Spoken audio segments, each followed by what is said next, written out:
MP board कक्षा 8वीं वाले सभी बच्चे ध्यान दें। प्यारे विद्यार्थियों, सभी बच्चे कमेंट कर रहे थे कि सर हमें सामाजिक विज्ञान का पेपर भी बता दीजिए। तो प्यारे विद्यार्थियों, आ गया है आपका पेपर। सभी बच्चे ध्यान से इस प्रश्न पत्र को देखकर जाएं, क्योंकि ये जो प्रश्न पत्र है ये आपकी परीक्षा में आ रहा है। प्यारे विद्यार्थियों, जितने भी प्रश्न बताऊंगा रट लेना है, क्योंकि ये पूरा पेपर आपकी परीक्षा का रियल प्रश्न पत्र है। और 100% वादा मैं करता हूं कि प्यारे विद्यार्थियों, यहाँ से आपके प्रश्न बाहर नहीं जाएंगे। जितने भी विद्यार्थी वीडियो को देख रहे हैं, तो ये पेपर आपको देखकर ही जाना है, क्योंकि ये पूरा का पूरा पेपर आ चुका है जो आपकी परीक्षा में पूछा जा रहा है। प्यारे विद्यार्थियों, पेपर हाथों में होगा तो पहला ही प्रश्न देखने को मिल जाएगा कि 1615 ईस्वी में सर टॉमस रो को राजदूत बनाकर कहां पर भेजा गया था। देखिएगा, 1615 में सर टॉमस रो को राजदूत बनाकर कहां पर भेजा गया था। तो प्यारे विद्यार्थियों, इंग्लैंड में, भारत में, अमेरिका में या फिर फ्रांस में। तो यहाँ हमारा सही उत्तर क्या हो जाएगा? भारत में भेजा गया था राजदूत बनाकर। तो प्यारे बच्चों, यहाँ पर आपको भारत करेक्ट उत्तर के रूप में याद रखना है। जितने भी बच्चे वीडियो को देख रहे हैं, तो सबसे पहले तो हमारी आन बान शान हमारे भारत देश के लिए जय हिंद का मैसेज करेंगे। जितने भी बच्चे वीडियो को देख रहे हैं, तो कमेंट बॉक्स में जय हिंद का मैसेज जरूर करना है। हमारा राष्ट्रीय लक्ष्य क्या है? तो हमारा राष्ट्रीय लक्ष्य लोकतंत्र हमारा राष्ट्रीय लक्ष्य है। तो यहाँ पर आपको लोकतंत्र करेक्ट करना है। तो लोकतंत्र हमारा सही हो जाएगा, जो कि हमारा क्या है? ये राष्ट्रीय लक्ष्य है। वहीं अगला प्रश्न देखने को मिलेगा प्यारे विद्यार्थियों, किस प्रक्रिया द्वारा, देखिएगा, किस प्रक्रिया के द्वारा चट्टानों के टूटे पदार्थ अपने मूल स्थान पर संग्रहित होते हैं? तो यहाँ पर करेक्ट क्या करना है? अपक्षय। ठीक है, तो यहाँ पर हमारा अपक्षय करेक्ट होगा, यानी कि चट्टानों के टूटे पदार्थ अपने मूल स्थान पर संग्रहित होते हैं अपक्षय पर। ठीक है, तो ये आपको ध्यान रखना है। चैनल को सब्सक्राइब जरूर करना है। प्यारे विद्यार्थियों, वादा मैं करता हूँ आप सभी बच्चों से कि वार्षिक परीक्षा में 2 से 3 दिन पहले वो प्रश्न पत्र बता दूंगा जो परीक्षा में डायरेक्ट छप जाएगा। इसलिए ध्यान से आप सभी बच्चों को चैनल को सब्सक्राइब जरूर करना है, जितने भी बच्चे वीडियो को देख रहे हैं। सन 1828 ईस्वी में ब्रह्म समाज की स्थापना किसने की थी? देखिएगा, ब्रह्म समाज की स्थापना करने वाले कौन थे? तो राजा राम मोहन राय ने ब्रह्म समाज की स्थापना की थी। तो यहाँ पर हमारा राजा राम सही उत्तर के रूप में हो जाएगा। ठीक है, इसके बाद बढ़ेंगे हमारे अगले प्रश्न की ओर। अगला प्रश्न ये रहा, मानचित्र में पठारों को दर्शाने के लिए किस रंग का उपयोग किया जाता है? देखिएगा, मानचित्र में जो पठार होते हैं उन्हें दर्शाने के लिए किस रंग का प्रयोग किया जाता है? तो कत्थई रंग का प्रयोग किया जाता है। तो यहाँ पर हमारा कत्थई करेक्ट हो जाएगा। ठीक है, ध्यान रखना है। पूरा पेपर बताऊंगा, बिल्कुल टेंशन ना लें। पेपर का PDF कहाँ पर मिलेगा, जानकारी मैं दे दूंगा, है ना। तो सभी बच्चों को ध्यान से इस पेपर को देखना है। आज़ाद हिंद फौज की स्थापना किसने की थी?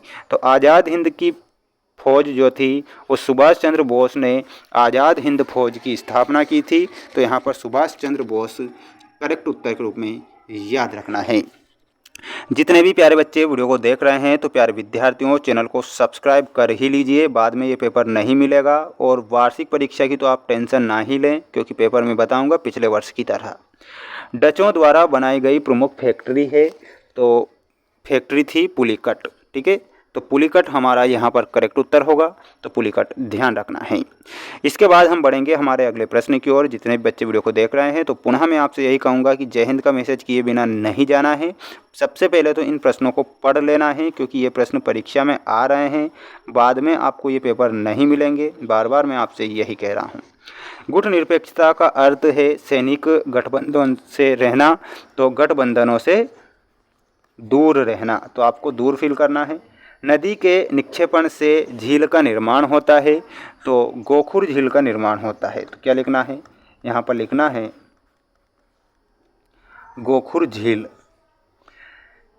हमारे देश में स्वतंत्रता प्राप्ति के समय साक्षरता दर कितनी थी? तो प्यारे विद्यार्थियों, 14% साक्षरता दर थी। संसार की दूसरी सबसे बड़ी नदी कौन सी है? तो संसार की दूसरी सबसे बड़ी नदी है अमेजन नदी। ठीक है, तो यहाँ पर आपको अमेजन लिखना है। आधुनिक डाक तार व्यवस्था को ने शुरू किया था। तो प्यारे विद्यार्थियों, ये किसने शुरू किया था? ये किया था डलहौजी ने शुरू। तो क्या लिखना है? आपको लिखना है डलहौजी ने। अशोक चक्र हमारा प्रतीक है, तो अशोक चक्र जो है हमारा राष्ट्रीय प्रतीक है। तो यहाँ पर आपको राष्ट्रीय लिख कर आना है, ठीक है। राष्ट्रीय सही उत्तर हो जाएगा। ऑस्ट्रेलियाई महाद्वीप के बीच से गुजरने वाली मुख्य अक्षांश रेखा है, तो वो कौन सी अक्षांश रेखा है लिखना है, वो मकर रेखा होगी। तो यहाँ पर आपको लिखना है मकर रेखा। जितने भी बच्चे वीडियो को देख रहे हैं तो अच्छे से इन प्रश्नों को याद करके जाइएगा, क्योंकि ये वो प्रश्न हैं जो आपकी परीक्षा में आएंगे।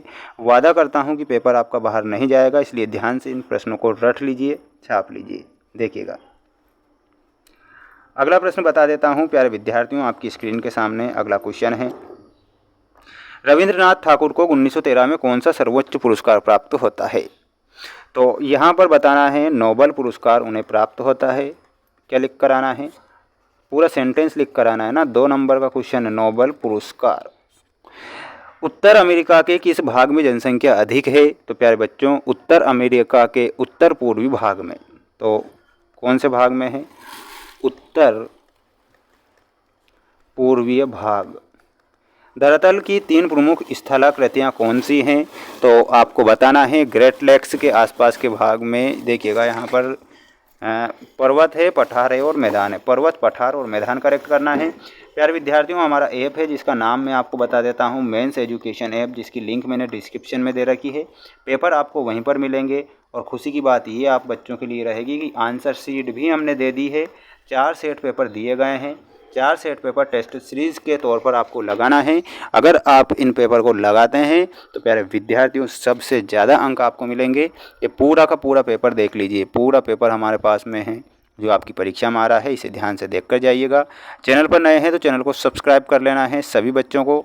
और मिलते हैं अब नेक्स्ट वीडियो में। जय हिंद।